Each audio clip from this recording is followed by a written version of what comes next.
¿Cómo se reflejaría el impuesto diferido en los periodos gravables donde se obtengan pérdidas?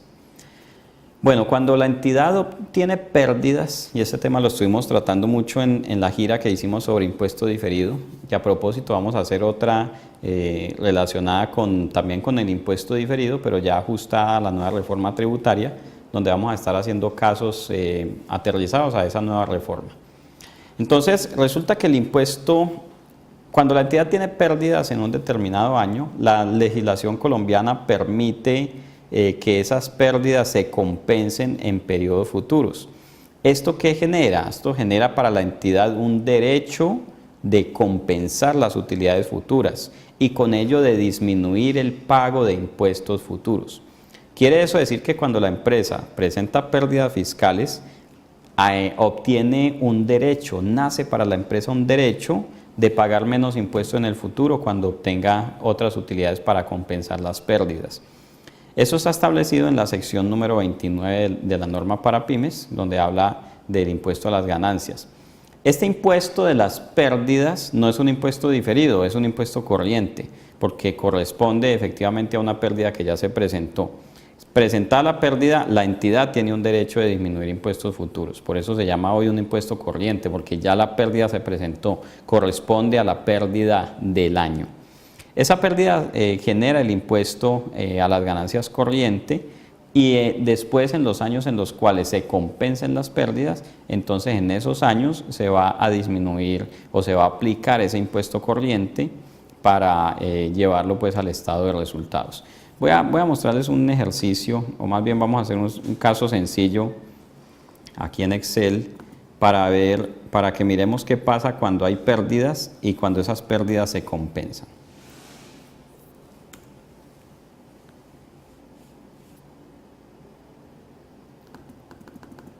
Bueno, a pedirle aquí al personal, ya nos ayudaron con la imagen. Entonces, vamos a suponer que la entidad está en el año 1 y el año 2. Voy a ponerles 2017 y año 2016.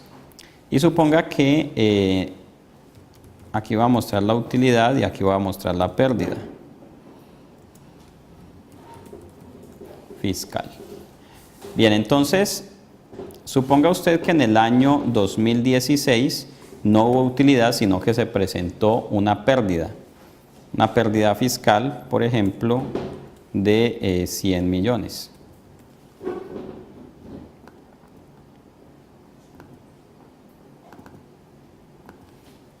Entonces, en ese año 2016, el valor del impuesto será 0.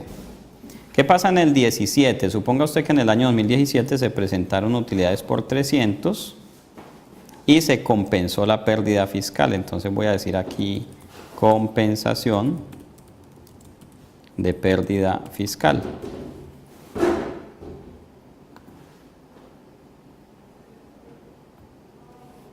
Entonces en el 2017, cuando hay utilidad de 300, se compensa la pérdida fiscal de 100 millones y se genera entonces para ese año una renta gravable de 200.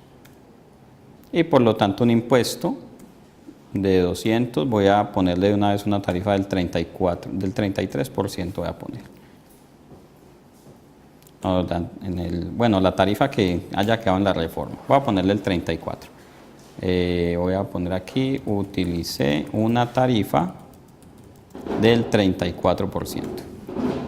Entonces, miren lo que sucede. En el año 2016, cuando hay una pérdida fiscal, entonces la entidad debe reconocer el impuesto que por esa pérdida fiscal se disminuirá en un futuro.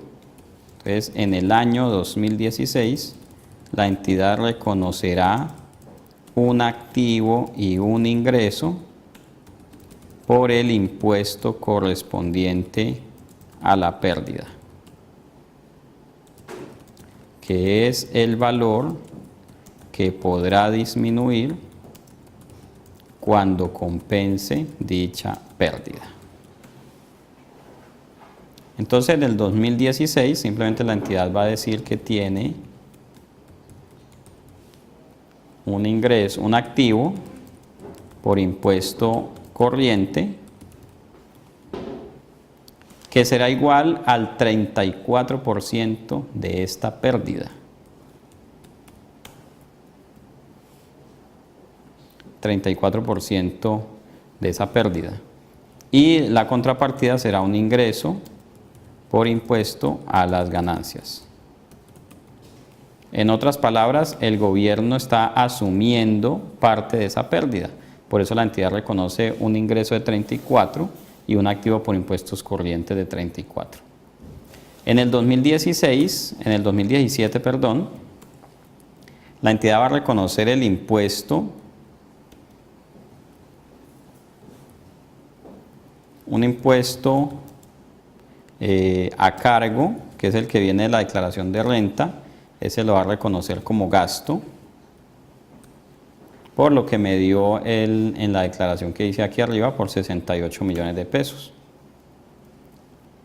Esto lo va a reconocer contra un pasivo que se llama impuesto por pagar.